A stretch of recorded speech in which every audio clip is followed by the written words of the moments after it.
Good morning po sa ating lahat. Magandang umaga po sa ating lahat. Sa lahat po ng ating mga PDLs, mga wardens and officers. Good morning! Hallelujah! Praise the Lord. Okay, bago po tayo magpatuloy, let's pray first. Father, we thank you, God, for this morning. Thank you for the life of each and every one. We honor you, God, and thank you even for this beautiful day and new breath of life that you have given to each and every one of us. We commit your word to God. Give us your wisdom and knowledge, Lord. We glorify you in Jesus' name. Amen. Praise the Lord. Okay. Magandang umaga po at kagalakan po na tayo muli ay magkita-kita at alam ko po na dahil tayo po ay nasa presensya ng ating Panginoon ay nararamdaman po natin ang kagalakan sa ating puso. Amen! Kaya sabihin mo sa katabi mo, good morning. Amen. Good morning. Good morning ba talaga? Okay, praise the Lord. And this morning, I would like us to be reminded from the Word of God na matatagpuan po dito po sa Matthew chapter 11, verse 28 to 30. Okay. Praise God. Ito po ang ating topic this morning. Sabi po niya dito, "Come to me, all you who are weary and burdened, and I will give you rest. Take my yoke upon you and learn from me, for I am gentle and humble in heart, and you will find rest for your souls. For my yoke is easy and my burden is light." Ito po ang ating pag-uusapan sa umagang ito. Sabi niya sa kanyang, sa nabasa natin, na come to me. Okay? So, come to me, all of you who are weary and burdened. So, makikita natin dito na marami sa atin, marami po tayong mga weary sa buhay. Marami po tayong mga problema. Kung minsan talagang nabibigatan po tayo sa ating problema. At hindi po, wala pong excuse dito. Kayo man ay nasa loob, kami din na nasa labas, hindi po, wala pong excuse dito. Na kung minsan, ang dami nating problema, ang dami nating pinagdadaanan sa buhay. Pero ang napakaganda, may imbitasyon ng ating Panginoon.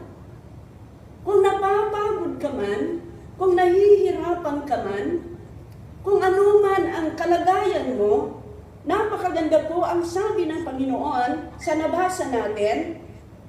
Sa nabasa natin na, lumapit kayo sa akin. Come to me, sabi ng Panginoon.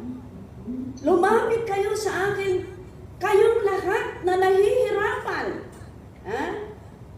kayong lahat na nahihirapan, kayong lahat na nabibigatan, lubha ang iyong, or mabigat masyado ang iyong pasanin.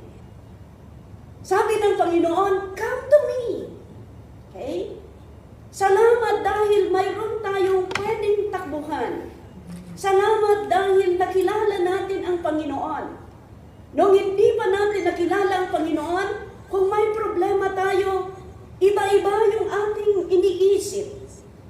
Lalong-lalo na kung sobra nang mabigat ang ating problema. Kaya nagkakaroon ng mga nagsusuicide, nagkakaroon ng mga bagay-bagay kung ano ang ginagawa nila sa kanilang buhay. Okay? Dahil hindi nila kilala ang Panginoon. But we thank the Lord, dahil ikaw at ako, nakilala natin ang Panginoon, at sabi ng Panginoon, come to me.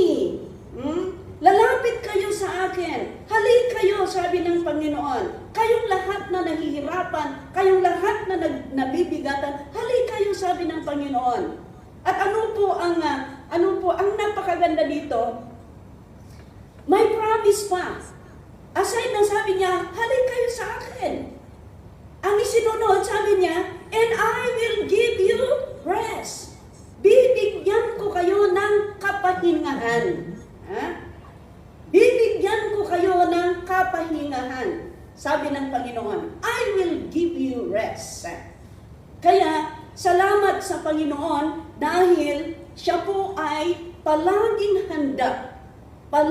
handa sa oras na tayo po ay lalapit sa Kanya. Kaya, mga kaibigan, mga kapatid, wala pong excuse, sabi ko. Lahat ng nabibigatan, lahat ng gustong lumapit sa Panginoon, ang Panginoon ay handa, ang Panginoon ay bukas loob, bukas kamay na pwede kang niyang tutulungan. Okay. Sabi niya dito, sa karugtong niya, sabi niya, take my yoke upon you. Yeah? Take my yoke upon you. And learn from me. For I am gentle and humble, and you will find rest for your soul. Oh. Ibig sabihin, take Christ. Napakaganda po yung, take my yoke upon you. Sabi niya, or to take Christ's yoke upon you means to obey the gospel and to submit to God's will for our lives. Yeah? To take Christ's yoke upon you. Kasi sabi niya, take my yoke upon you. Paano yun? So, to take Christ's yoke upon us, ibig sabihin is to obey the gospel. Sumunod tayo sa salita ng Panginoon at to submit our will for our lives. I-submit natin yung kagustuhan natin, yung will natin sa Panginoon at sasabihin natin, Lord, Lord, I will follow you. I will follow you at kung ano man ang kagustuhan mo sa buhay ko, yan ang matutupad. Hindi na yung kagustuhan ko ang matutupad. Ikaw na, Panginoon, kung ano ang kagustuhan mo, susunod ako sa iyo, Panginoon. Ganun po. Kaya sabi niya, come to me, all of you who are heavy laden, and I will give you rest. Yan. Kung lalapit tayo sa Panginoon, tutulungan tayo ng Panginoon,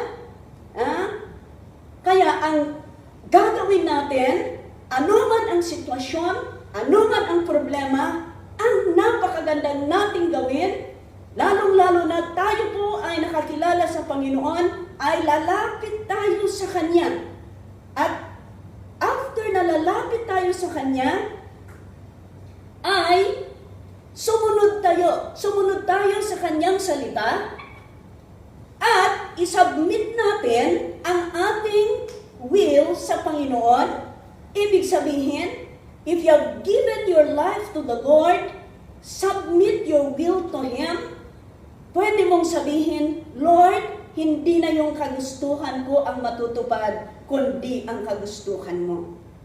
Ganun po, mga kaibigan. Alam niyo kung ganun ang panalangin natin, nandoon yung kapayapaan sa ating puso. Dahil once na isinabmit natin totally ang buhay natin sa Panginoon, at sasabihin natin, Lord, kung ano ang kagustuhan mo sa buhay ko, kung ano ang kagustuhan mo sa akin, Panginoon, nandito ako sa loob, pero nakilala kita, binigay ko ang buhay ko sa iyo, at ako po ay sumuko sa iyo, Panginoon. Kaya kung ano po ang kagustuhan mo sa buhay ko, nandito po ako, Panginoon, para sumunod sa iyo. Di ba napakaganda kung ganun ang panalangin natin? Napakaganda yun. Dahil once na binigay natin ang buhay natin sa Panginoon, alam at alam natin na kung makita ng Panginoon na tayo nga ay tunay na nag-submit sa Kanya, sumusunod sa Kanya, ang direksyon ng Panginoon sa atin ay napakaganda po. Napakaganda.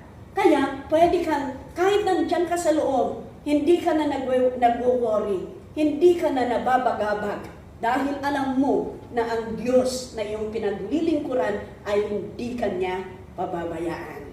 Hindi kanya pababayaan. Kaya, obey the Lord and submit to His will. Kaya hindi yung kagustuhan na natin ang matutupad. Alam niyo kung gagawin natin yan, kahit sa mga kahirapan na ating nadadaanan ngayon, nandoon pa rin ang kapayapaan. Nandoon pa rin ang kapayapaan. You know why? Because alam mo na hindi ka na nag-iisa. Alam mo na hindi ka na nag-iisa. Karamay mo, kasama mo ang Diyos. Kasama mo ang Diyos. At siya ang nagbibigay ng kalakasan. Kaya kahit nandyan ka, kahit anong problema, makakaya mo yan dahil hindi ka nag-iisa. Hindi ka nag-iisa. Isang bagay pa na malaman ninyo, dahil aside na nandyan ang Panginoon na kasama mo, gusto ko din malaman ninyo na nandito po kami, nakapamilya ninyo. Nandito po kami, nakapamilya ninyo, na nananalangin sa iyong sitwasyon, nananalangin para sa inyo, nananalangin para ang kagustuhan ng Panginoon, yan sana ang matutupad sa buhay ninyo. Kaya hindi po kayo nag-iisa dyan. Nandyan ang Diyos. Nandyan din kami nakapamilya ninyo. And we are praying for you, my brothers, my sisters. We are praying for you. The whole church is praying for you. And if the whole church is praying for you, alam at alam po natin, papakinggan ng Panginoon ang ating panalangin kung tayo po ay tapat na talagang naglilingkod sa Kanya. Amen? Hallelujah! Praise the Lord. Sabihin mo sa katabi mo, hindi ka nag-iisa, kapatid. Yes, hindi tayo nag-iisa. Karamay natin ang Panginoon. Okay. The next is, sabi niya, my yoke is easy. My yoke is easy and my burden is light. Diba? Yan. For my yoke is easy and my burden is light. Ano pong ibig sabihin yan, mga kaibigan? My yoke is easy, hindi naman ibig sabihin na wala kang ginagawa. Hindi naman ganoon, mga kaibigan. And my burden is light. Ibig sabihin, mga kapatid, yung my yoke is easy. Okay? Hindi naman talagang mabigat, hindi pabigat ang yoke ng Panginoon. Kundi, ibig sabihin na yung mga problema natin, dahil nga, kasama natin, kapartner natin, ang Panginoon, kasama natin siya. Kaya, yung pagsunod natin sa Kanya, hindi po burden yan.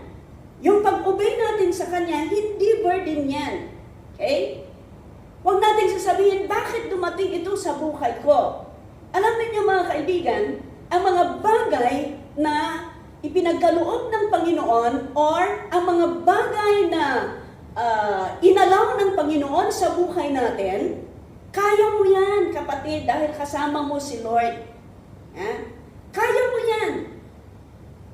Yung kaya natin, yan ang ibigay ng Panginoon.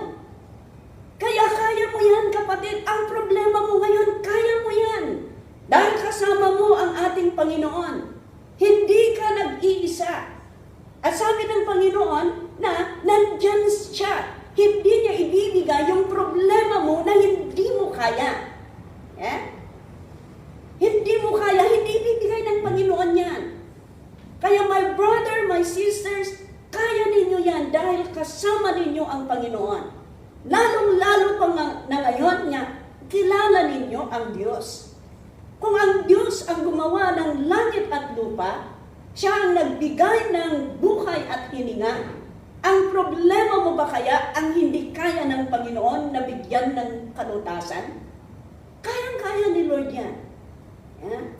Kaya, mga kaibigan, ang gagawin natin, sabi ng Panginoon, come to me.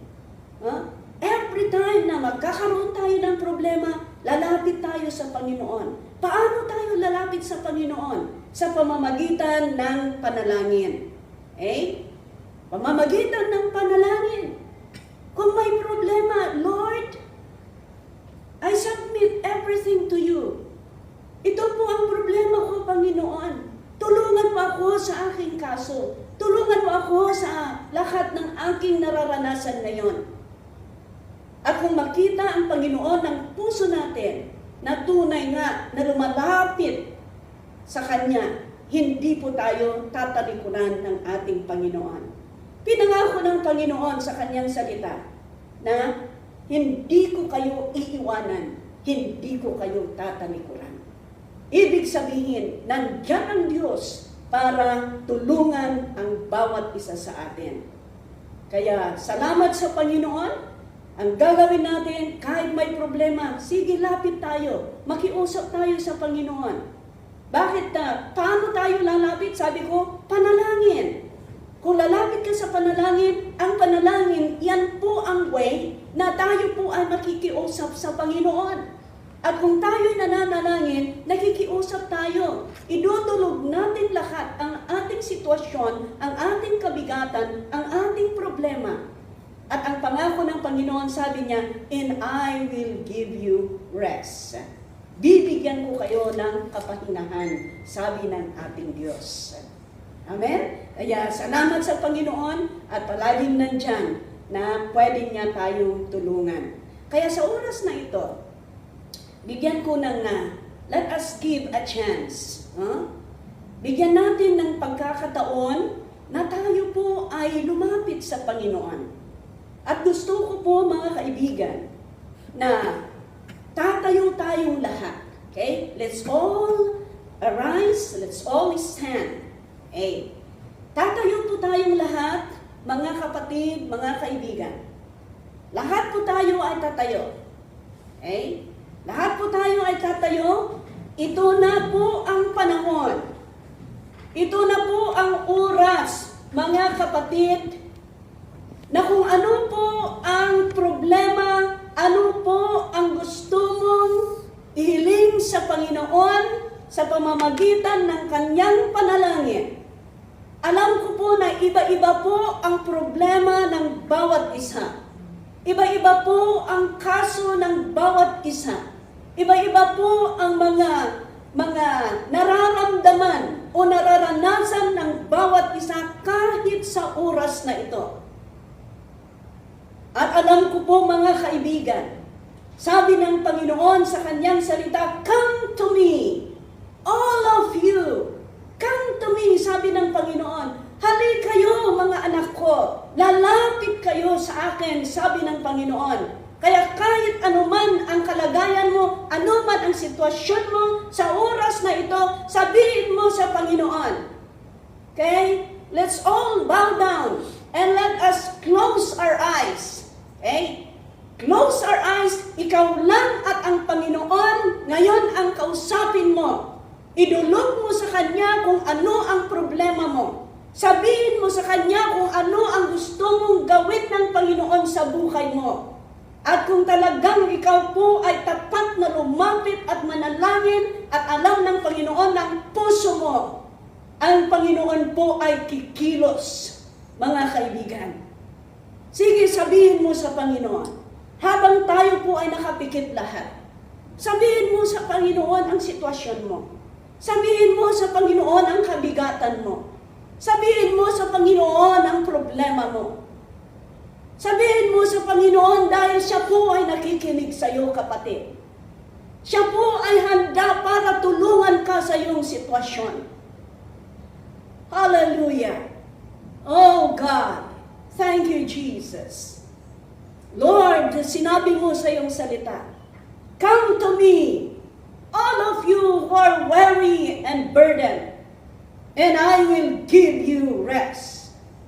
Take my yoke upon you. Lord, ito po ang iyong salita. Kaya ito po ang iyong mga anak, Panginoon.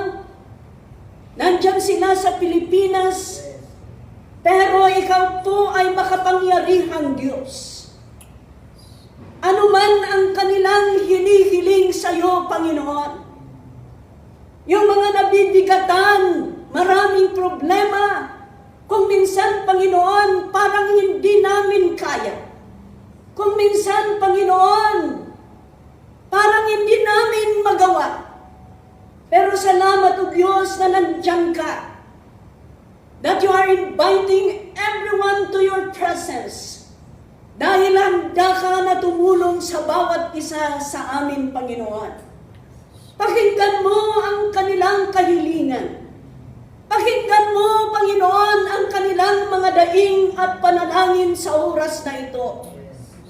Alam mo po, Diyos, ang kanilang puso. Alam mo po, Panginoon, ang nilalaman ng kanilang isipan at ang kanilang mga puso. Panginoon, salamat o Diyos. Dahil nandyan ka na pwede naming lapitan. Tugunin mo ang kanilang pangangailangan. Sagutin mo ang kanilang mga panalangin sa pangalan ni Jesus. Iparamdam mo, Panginoon, na tunay na ikaw ay buhay na Diyos. O God, gagawa ka ng testimonyo sa kanilang buhay. Na paglabas nila, Panginoon, ikaw po ang kanilang ipalandakan sa mundong ito na tunay kang ang Diyos na aming pinaglilingkuran. Salamat, Panginoon. Yung mga nangangailangan ng healing, heal them, Lord. Yung mga problema sa pamilya, Lord, walang imposible sa iyo na pwede kang kikilos sa kanilang mahal sa buhay. Na kahit nandyan sila sa loob, Panginoon, wala silang magawa, pero may magagawa ka, Panginoon, sa kanilang buhay at kanilang pamilya. Pagpalain mo ang lahat ng mga ito, Panginoon. Ang mga PDLs, Lord, I pray for your blessing. Even all the officers, O God, the wardens, Lord, I pray for your blessing be upon them. Salamat, O Diyos, dahil nakinig ka sa panalangin ng bawat isa. Salamat, O Diyos, dahil alam po namin na napakinggan at sinagot mo, Panginoon, and a perfect time, O Lord God, we will receive, O Lord, the answer of our prayer. Salamat, Panginoon, sa iyo po ang papurit pasasalamat sa pangalan ni Jesus. Amen. Amen. Palakpakan po natin ang Panginoon. Okay, so let's continue to, I would encourage everyone, let us continue to serve God. Let us continue to submit our life to Him. Sabihin natin sa Panginoon, Lord, hindi po ako mag-worry. Ikaw na, Panginoon. I will give it all to you. Dahil alam mo po, Panginoon, na mas alam mo kung ano po ang mabuti para sa akin. Sana yan po ang palagi nating panalangin. Okay, just continue to serve. Kahit nandyan kayo sa loob, sige, patuloy pa rin kayo na maglingkod sa Panginoon. Dahil ang Diyos ay hindi po natutulog at alam po niya ang kalagayan ng bawat isa. At alalahanin ninyo, mga kaibigan, mga kapamilya, nandito po kami, nakaramay ninyo. Nandito po kami that we are praying for you. Okay? God bless you and we love you all.